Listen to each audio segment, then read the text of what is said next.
What's up, everybody? Welcome back to another episode of 10x Recruiting, brought to you by MetaView. Sal, what's up, man? It's good to see you. Good to see you too. How you doing?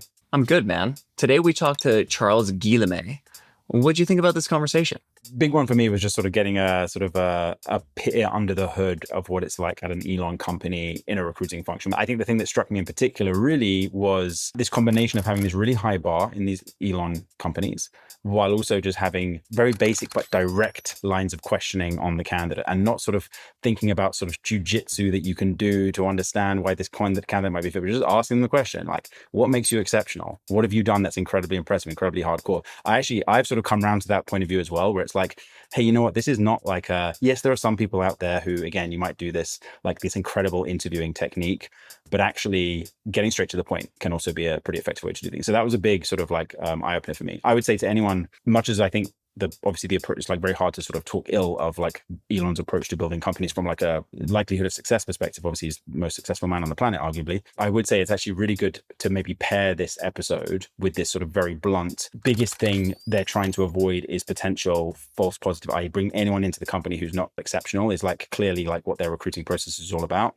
I think if you really contrast this with the episode with Arthur Matuszewski and the sort of also another version of elite recruiting process they had at Bridgewater, where it was all about avoiding false negatives, i.e. we hire more people than we need, potentially knowing we'll get rid of people if they're not a fit, but we don't mind if we end up bringing people in who aren't perfect. I think it's really interesting to see two sides of the same coin, both great ways to go about building a company. But anyway, that was my big takeaway, the super direct line of questioning that they were encouraged to have. Yeah, I totally agree with you. I feel like I've actually learned a lot from that style of questioning, which is just asking to the core the thing and letting people talk. And it turns out like when you let people talk, you learn a lot in interviews. My big takeaway is hiring based on vibes isn't unscientific, it's underrated. And so we talked a little bit about this too, just specifically with Elon's gut instinct and how often he tended to be right following his gut. My view on this has really evolved. You know, I've been thinking a lot about where does gut instinct come from? You know, how do you tap into more of it? And I candidly, you know, for 10 to 15 years, I was trying to avoid my gut. I was like, no. I would just want to like figure out, you know, based off of everything this person is telling me, nothing else under the surface, like, what am I hearing them say? And that's it. Versus like, sometimes there is this little voice going on in our head being like, something's off here, follow that thing. And so I do think like this, you know, vibe recruiting, for lack of a better term, is starting to come back. Now, obviously we have to be careful about biases. We have to be careful about, you know, kind of like going way off path. But I don't know, Sal, what do you think about that? Do you think vibe recruiting's coming back a little bit?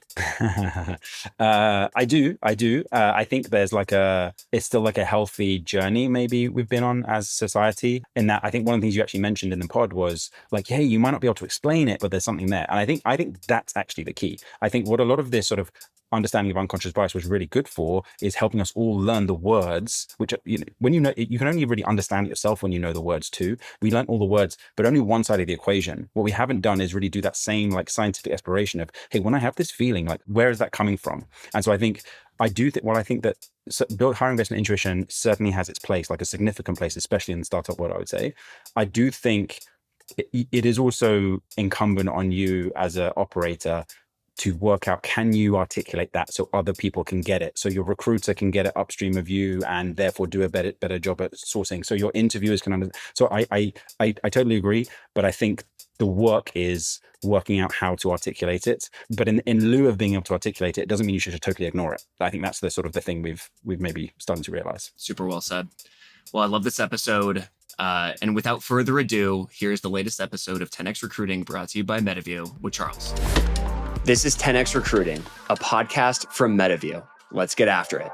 Charles, what's up, man? Where in the world are you right now? Hey, I'm in London. You're in London? Yeah, I'm in London. We're like in King's Cross. King's Cross is like the big like train station that you have in the middle of London, basically, where you can go directly to Paris. It's like super convenient. It's like a 2 hour. Isn't that like where they did the Harry Potter filming? Correct. I didn't want to open up with that, but that is exactly where it is. It's it's basically the Harry Potter stuff. I don't even know any of the stories of Harry Potter, but I know my wife and her family are like pretty into it. I mean, did you watch and read the books? I did not. None of that. What is wrong with you? I think we just lost 3/4 of our audience. I know. I'm not into sci-fi at all. Can I tell you, I also don't watch Game of Thrones. Dude, dude, what? I'm probably the only person you've met that hasn't watched Game of Thrones, but I've never watched a single episode of Game of Thrones. Holy shit, man! Yeah. Like, all right, so I'm gonna give the audience like a little background. So you were at Gusto, and you and I just kind of like, I think Gusto was like nearby the DoorDash HQ in SF. Yeah. I would see you like getting coffee all the time. We would like interact with each other. Then we would like see each other at Equinox. And then you end up over at Neuralink, which I want to get into in a little bit because I think that's like a fascinating job. Then you were over at Meta, and now you're over at LocalGlobe as a partner. You could have been like, you've been all through tech, yeah? Yeah. 2 decades now. I was before Augusto. I was at a company called Lumosity. And I don't know if you remember, it was like Brain Games. And the way They I were fell in way hot. They were way, way hot back in the day. super Yeah. hot. It was an amazing company. Honestly, the talent there was spectacular. But I essentially I worked there for 7 years at Lumos Labs. And I was a product manager and a user acquisition manager, like basically marketing. And I wasn't very good at it. But what I was doing, it was recruiting for my team. And at some point, my CEO, Kunal, who is actually like a really good friend of mine, was like, you seem to be much better at like hiring for your team than actually doing the job. Have you thought about doing recruiting? So that's kind of how I transitioned into recruiting. And then I moved into Zen Payroll, and I was the first recruiter at Zen Payroll, which then became Gusto. And Gusto and DoorDash were basically the same cohort at, I think the same year at YC. I think same cohort, same year at YC. And the both of us like came out of those two companies, Gusto and DoorDash, yeah. Damn. Okay. So I didn't realize that you ended up in recruiting because of like a low performance review score. Basically. But I had a very nice CEO that was like, well, we really like you. You seem to be very much into what you do, but you're very bad at your job. Like you cannot put an Excel spreadsheet together, which is what I had to do. And, but you seem to be a people person. So like, we need to scale. Like, do you want to do recruiting? And that's how I did it. It's like such a great lesson. And, we all have unique strengths.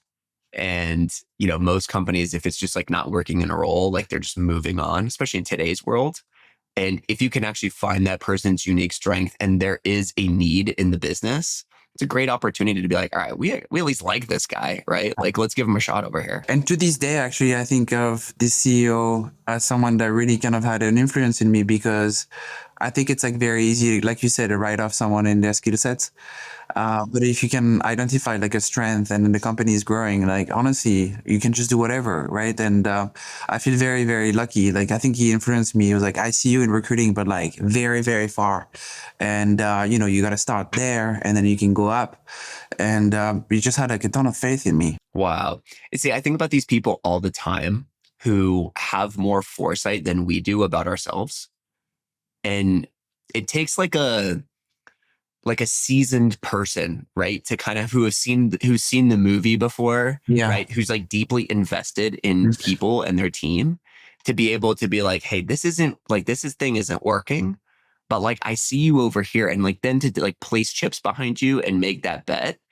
I aspire to be that person for others. I think you can definitely be that person. It sounds cliche, but I think the idea of having a mentor is like so important. And I think having more than one mentor is actually really important, because what I realized through the years is like you have one mentor for a phase of your life, but then you move on into a different phase and a mentor might not be as relevant, which is like totally fine. You just move on. But I think having like a couple of people that you can trust, like even a peer, it can be someone like a peer at a company that you work with. But like having a third point of view or like an external point of view on you, like your strength. Actually at Neuralink, like, I know we'll get to this, but one exercise that we did with the recruiting team is we had an Excel spreadsheet out of all support, and we listed like strengths and weaknesses of each recruiter as like an exercise to basically understand each other much better. And I thought it was incredible, the output that we got out of it and how much better we work. It's kind of like, all those exercises that you can do about your strengths and weaknesses, but it was directly applicable to the job that we were doing on that day, not like overall, like how you are as a person. Anyways, that was like just, it was really, I always think that the best feedback that you get is not from your manager, it's from your peers. And it's the same in mentorship. It's so true. Tell me more about that exercise. So like, I think everyone does a little bit of an eye roll when we talk about like the Enneagram or like some of these like personality things, but you're saying like this was actually specific to the job. role. Yeah, we had like massive goals to achieve. A very small team, super lean. Elon wanted to keep the team very lean. And anyway, Neuralink wasn't about scaling and hiring like thousands of people. You know, it was finding like the one Nobel Prize that, you know, could help us in microfabrication into a very niche skill set. And so for that, you know, we had like very key hires that we needed to make, and we didn't really know how to go for it. So one of the exercise was like, what are you good at? Like, let's just like put it on the paper and list out all the things that you're amazing. Like, are you an incredible sourcer? Are you really good at like closing candidates? Are you good at like managing difficult hiring managers? And then basically like you map out like what people are really good at, and then you come up with a plan for the next 6 to 12 months. And I think that was like a bonding exercise, and it was so much better to hear like good feedback from your peers as opposed to just like you wondering what you're good at or not. That's really, so you basically had all of the team, you know, say it's like 7, 8 people, whatever, for every single person, like, and doing it in a blind way, saying like, this is what I think this person's good at. Yeah. I mean, not even blind. Like I would be like just with the name, like it was very transparent. That's sick. Yeah. I love that. Okay. I do want to talk about Elon and Neuralink. Yeah. And, you know, he's obviously a polarizing figure. The term that comes up when I think about Elon companies is hardcore. And we're in this moment right now. I've been seeing it all over Twitter. Every SF founder who's like seed stage Series A I'm talking to right now is doing the 996, right? Which is like 9 a.m. to 9 p.m., 6 days a week. Some of these guys are working like 7 days a week. And I'm curious, like that's what I always hear about with Elon companies. Like, what was that hardcore culture like for you? I think every story that you hear at an Elon Musk company is true. There's like literally, it's like there's no smoke without fire. It sounds stupid, but like it's pretty much true. The hardcore, I think, come from the mission driven aspect of the company. And actually, just as a side note, like one thing that I've noticed with people who work at an Elon Musk company and then leave an Elon Musk company, they have a very hard time for the next company that they join, because it's hard to find a company, to be honest, that's as mission driven as what Elon is doing. And you can agree or disagree with him. Like, you know, we're not going to go into this today, but Neuralink is essentially like insanely mission driven. You have to put a chip inside the brain of a human to restore like functions. And then Tesla, autonomous driving, and obviously electric cars, and then SpaceX going to Mars. Like those are like insanely mission driven companies. And when an employee that worked for like 3, 4, 8 years at an Elon Musk company goes and join like a software application that's either like that's not as like mission critical, they have a very hard time. And the reason why I explain this is because being hardcore for Elon, I think, is believing in a mission. And that's like one thing that he does the best, is hiring people who are like 200% committed. Like they're willing to relocate from SF in the mission where Neuralink's office was to like Austin, you know, with their family, and to work like no work-life balance, and to just like dedicate their entire life to Neuralink. And that's kind of like what it takes to build something that's that novel, that like innovative, that moonshot. And I don't think you can do it kind of like doing 9 to 5, unfortunately. So just to go back on like your initial question, like Elon is incredible at like spotting talent that's like the most mission driven, that cares so much about the mission, and they hire experts in this field, you know, experts in like each of the field that they want to build. They have experts. People have dedicated their entire life to their mission. Like if you look at the 7 co-founder on Neuralink beside Elon, most of those founders had spent like decades working on that topics of like a brain machine interface. And they were like either for 20 years at a university, professors, or they're just like made their life mission to like build a brain machine interface, you know. And it's all the books that you can read, all the sci-fi, but also all the research. Like these guys were like the absolute just expert on the topic. So I think he does a very good job with that. But it starts with the product, it starts with the idea, and then you find people who are like super attached and super dedicated to the idea, and then they become like mission driven, and everything trickles down from that. So the thing that I'm always curious about with these people is like, how do you assess for that? Like, how do you assess for somebody who's just like going to just go all the way in, burn the boats, and make this their life? Because I do think it does seem that a lot of these companies now are essentially requiring it. I'm not sure if it's like the best trend in the world that every company does this, but I do see it as more and more of like companies want rather employees that are all the way in. How did you guys assess for that? And what made Elon uniquely able to find that and bring that out of people? Yeah. So a couple of answers to this. One, in the candidate assessment, you probably have heard this before, but like whenever you want to submit the candidate for approval to Elon, you have to put, as a recruiter, you have to create a write-up. The write-up is like a short bio of who they are, not on LinkedIn, just you have to write it, what they've done, their tenure. By the way, for a tenure, he says that if you spend less than 2 years at a company, you most likely like haven't done much, because like you need to spend more than 2 years at a company. Time. So you have yeah, exactly. So that was a trigger. And then you needed kind of like evidence of exceptional accomplishment. So like you have a summary at the end for each of the candidate, and you have to ask the candidate, what is it that you've done that's exceptional? And you list it out. And if it's not exceptional according to Elon, like I remember when I interviewed with him, I was like, oh, I scaled a company at Gusto from like 30 employees to like 800 by the time I left. And it was like, that's easy. That's just like not exceptional. And I was like, what do you mean? I mean, like, I feel like I work really hard. It was like, no, that's like easy. It's a software. Like, and it goes like, I want you to find the next Newton. I want you to find the next Einstein. That is hard. That is like exceptional accomplishment. So I was like, okay, like that's the tone, you know? But that's what it means. I think it's like, he only hires like people, I believe, that truly have done something where the impact on the company or the impact on the product is like core, and it's like insane. Like they were the main person. Like if you hire like an engineer, principal engineer from Twitter on ads, like we could only hire the person that was key to the project on Twitter ads. Like he wasn't someone on the periphery. He was like the main person. Does that make sense? Yeah. So what's interesting about that is it's such a simple question. Like what you didn't just give like, oh, you have to do this take home and like, there's 12 other steps for us to be able to assess this. It's just like pretty simple. It's just like, well, what's an exceptional accomplishment that you had in your last role? And just by asking that question, I think it like strikes immediately to the core of the thing. Totally. Where it's like, well, did you do do you understand like what exceptional is? Did that exceptional thing actually move the needle in the business? Yeah. Can you translate what you did to that? And it just like gets so immediately to the core of the thing. And I think also he sets the tone, because if you join as a hire, the tone is like, okay, I'm here to do exceptional stuff. Like he's screening for it. So like, I'm going to be here for exceptional stuff. Then the other thing that he's done, which I don't think is incredibly innovative. I think a lot of companies, especially in SF, do that.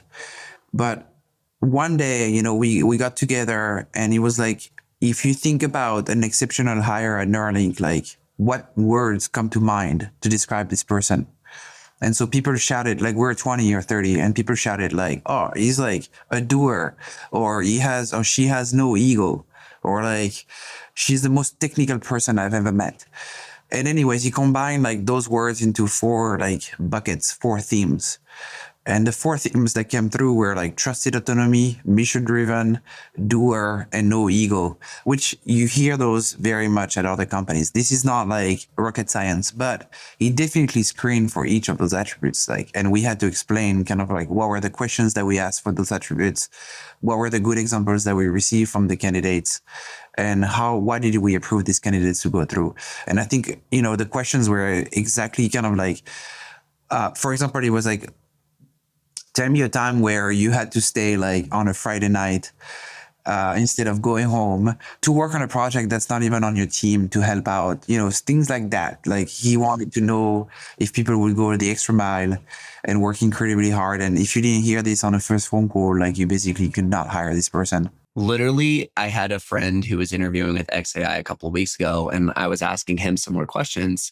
And in the first conversation with the person who's running the search for the role, the person who was running the search asked my friend, what's an example of something hardcore you've done? And it's like, they come up with these just immediately direct one sentence questions that are, it's not even like, tell me, it's like, what have you, like, what is your, because you get to your definition of all of these things, right? What's your definition of exceptional? What's your definition of hardcore? Yeah. By just asking simple questions like that. Well, I mean, when he joined Twitter, and again, I don't want to get into the details, but like he asked people like, what have you done this week?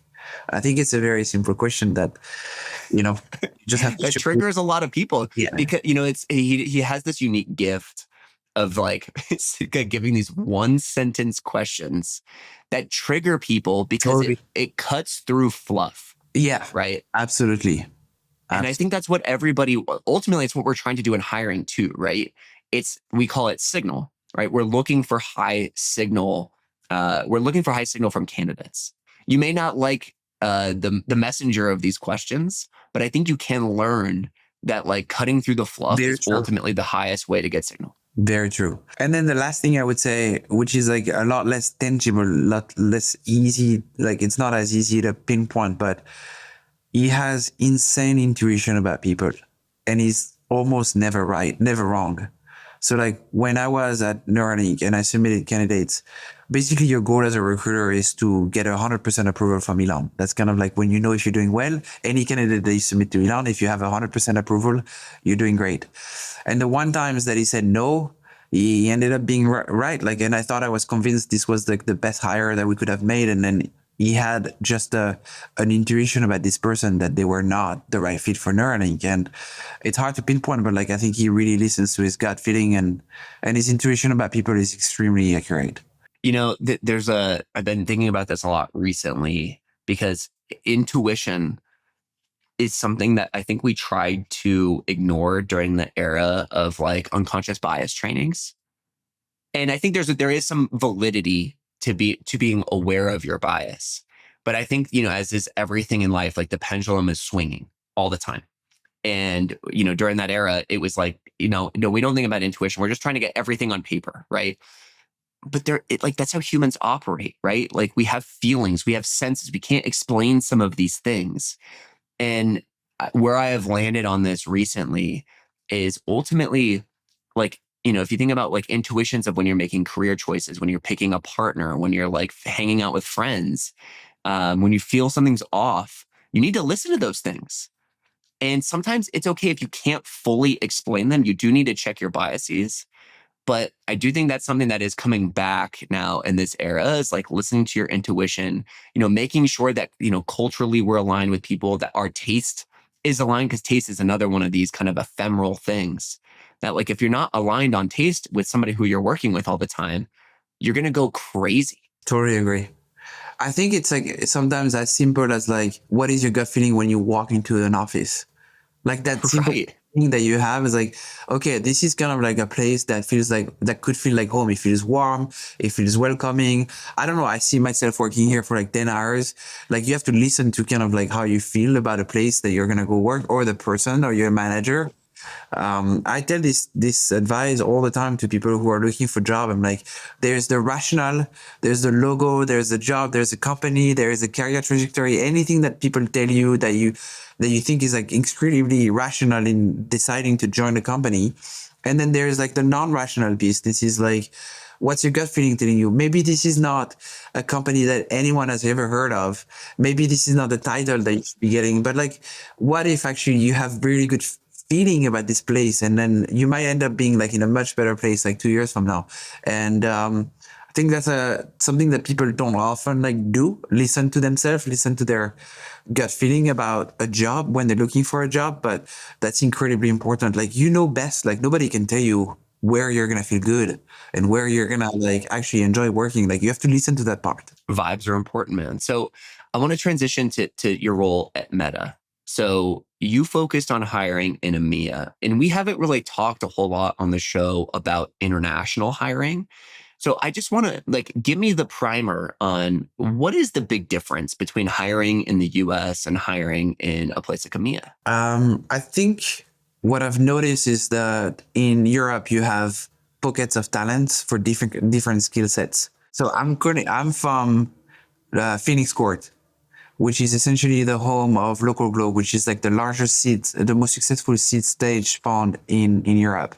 And we also have like sister fund like Latitude and Solar, which are like for growth and pre-IPO. And what you notice is in our portfolio, there's pockets of talent. And that was true at Meta, by the way, where if you look in London, London is like one of the biggest finance hub in the world, right? You have New York, you have London. And so as a consequence, you have sort of like the best fintech talent in London because you have all the people who work at an hedge fund or like in private equity or like in investment banking. So naturally, like some of the best sort of like companies that are going to be created in Europe, in London, are going to be fintech. And then if you go to Paris, Paris is massive on AI. Like you have Mistral, you have Hugging Face, like you have like a bunch of companies that are like very big on AI and deep engineering talent. And then like Berlin and Amsterdam are very much like product-led companies and design-led companies. And maybe this is just me, but like if you think about a German car, like it's just all about the design of an Audi or a BMW. And that's so much into their DNA. And the talent there is like very much focused on like product-led companies. So to summarize, you basically have like buckets of talent, like in London, fintech, in Paris, you have AI, in Berlin and Amsterdam, you have product-led kind of companies. And that's the difference between the US, where the US, you have like, give or take 3-4 tech hubs. Right, exactly. And the talent is like basically the same in those cities, right? You can find like a product designer, a PM, you can find like a go-to-market, you can find like a fintech person, you can find like like any kind of talent, like you will find them in San Francisco, Seattle, New York, LA, roughly. But like London is Europe is way more specialized by skill sets, by bucket, if that makes sense. That's really interesting because then, if I think about if I'm a US company thinking about opening an office in EMEA, Yeah. It seems what you're saying is actually the first principle of what location you would pick. Yeah. Is dependent on the product that you are building. I mean, people would probably disagree with me, but I think if you want to open an office, you might as well be where like the best talent is for the talent that you're looking for. For your thing. Yeah. I would say like, if there's one thing out of this podcast that I want people to remember is like, there's never been a better time to open an office in Europe and to invest in Europe. Like the energy is like very similar to what you see in SF in terms of investment.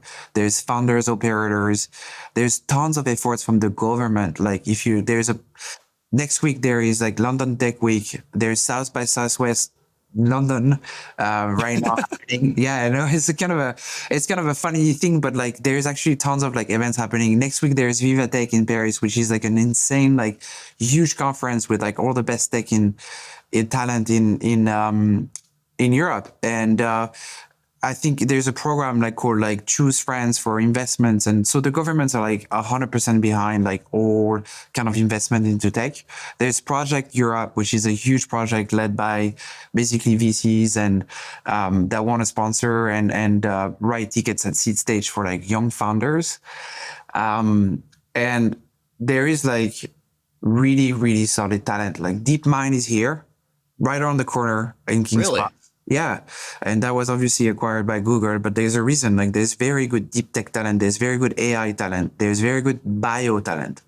So like in our portfolio, we have this company called Spore Bio, which is based in Paris. And it's like incredible talent in micro and biology, detection of like disease and basically like doing detection in biology with AI. We are like basically, we invested into like a robotics company. There's robotics as well called Robote. Another one called Autonoma, where essentially it's like basically automating like labs, bench labs work. So this is just to say like, I think it is an incredible time to come to Europe and work and open offices and being a founder. The last thing I would say, and I really don't want to get into the political stuff, but it's unavoidable that things can be shaky at times right now between countries, and there's kind of like a lot of dynamics happening and then a lot of uncertainty, I should say. And in a period of uncertainty, Europe is actually very stable. And so we see quite a lot of talent from like the US, from like the Middle East, and they come to Europe. And I mean, it's just like a pretty good time to be here. It's really interesting to think about like, opening an office in Europe because it's been, I have not had the opportunity to do it. At Carta, we talked about it quite a bit. And we actually did look at London, right? Carta's a fintech company. And so we actually were thinking about London. They may have actually opened one since I left. But obviously, like, you have to like navigate kind of like all of the different things. The other thing that we had to talk about is appetite for risk. And so in the US, especially in San Francisco, but I would say actually now probably also in Austin and also in New York, you have talent that I would describe as startup native. And that's a fancy way of saying like, I know a couple of people who were early Gusto or early DoorDash, like me and you, right? And so there's like people have like walked the trail already, which makes it then plausible for other people to then follow suit in different companies. And so I'm curious about like, it's one thing when you're hiring for Meta or you're hiring for Google or Amazon. These are global brands, right? They can go hire anywhere. I'm wondering though, if you're like a early stage, growth stage startup company, like is the talent open to that risk appetite now? Has that aspect of the culture shifted? I think this used to be true, but it isn't anymore. Uh, if you consider EMEA, I actually don't know what's politically correct, but I know Israel is like obviously a part of the world that we cover here. Yeah. And the appetite for risk in Israel is like next level, They do have a ton of startups in Israel. It's like absolutely crazy. So that's just one example about like the people in Israel will take like very, very bold risk. And I think it's the same in London. Like we host founders meetup like every month called Open Court here. And the appetite for people to come together and start something and like take a risk is like at the same level as SF to me. Like I don't see any difference in terms of like talent and like the entrepreneurial kind of mindset is pretty much the same. I think it's also due to the fact that we have had more companies here being successful, like Deliveroo just got acquired by DoorDash. Yeah. But as small as it might look, it's not even that small. Like it's a very good success story to like, launch a delivery service and be acquired by like a massive company in the US. There is like autonomous driving here. There's like a ton of companies that are like doing really well, raising Series A, raising Series B. I think 10 years ago, you would have asked me this question. There wasn't as many graduation from like seed to Series A to Series B, but like we're getting there, like definitely. And so I think it's encouraging founders to take that risk because they see the path. Yep. What Totally. you were mentioning between Gusto and DoorDash. There's Exactly. more things happening. So the other thought that we had, so we did open, I think we opened during my tenure at Carta, like 5 offices or something. And one of our core strategies was we need to have an anchor hire. And that was essentially what we were optimizing for is like the head of the office, I think is like another way to describe it. But you're looking for like a culture carrier who can convince others to come join this, like, the rebel forces. Because it's kind of weird, right? You're like, you're going out on the battlefront into a foreign territory, literally. And you need somebody who like understands the company, who can help bring other people to the company, who kind of serves like a lighthouse for others. And so we tried 2 different things. We tried actually moving people from our core office to there. And then we tried hiring, like bringing people in and then hiring around new people. I'm curious on like, is this a strategy that you think about when opening new offices, especially in foreign countries? And have you experimented with this at all? Again, I think this is probably something that was more relevant like a while back. But what I will tell you is the number of companies in Europe that are starting a product and a company that are like basically English first. So like you're in Paris or you're in Brussels. We have a company in Brussels called Sirena. It's like a climate tech company that's basically capturing CO2 in the air. They are like English first, even though it's a French speaking, like they're speaking part of Belgium. And their approach is like, if we want to succeed and go after a global market, like we can be just like regional and find people who are regional. We have to just be like English first. Like let's just basically be global right away. I think this is a major advantage from Europe, by the way, that people don't talk enough about. It's if you start a company or if you open a company in Europe or if you open an office in Europe, all of a sudden your mindset is like, we need to build a product that's global. It's not just like US based with like US demographics and US habits and custom. It's like you got to apply like the UX got to work for like different, languages. You also got to think about different regulation. You also got to think about different markets. So the cool thing I think about, working and opening up a new company in Europe is this idea that you have to be global on day one. And a lot more companies are doing this. And you now work into a startup in Paris and everybody speaks English. There's just like literally 30 languages, but the main languages that people speak and write in is English. Yeah.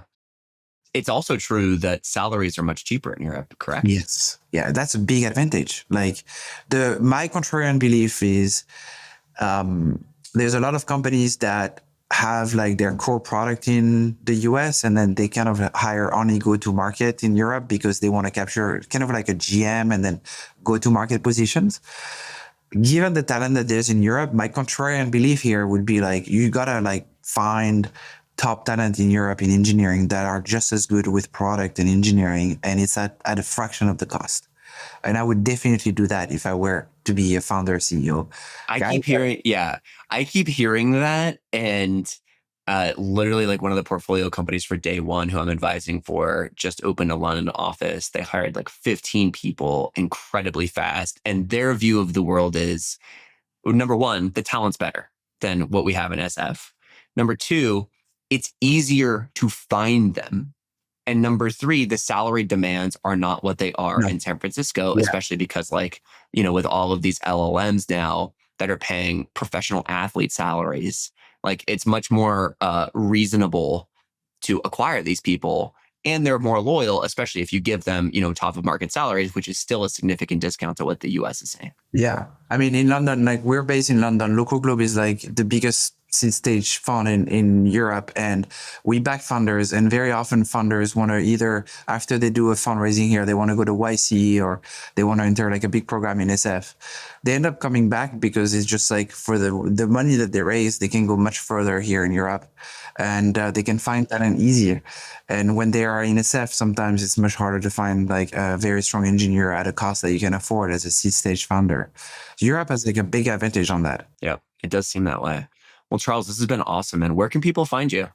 You can find me in London at Phoenix Court, which is in King's Cross. I'm also on LinkedIn. Happy to connect with anyone. That's basically it that I have on social media. I don't have that much social media presence. Yeah, I haven't seen you on Instagram, out there posting your gym photos. That's it, LinkedIn. I stay pretty professional. I love it, man. Thanks so much for the time. Thank you.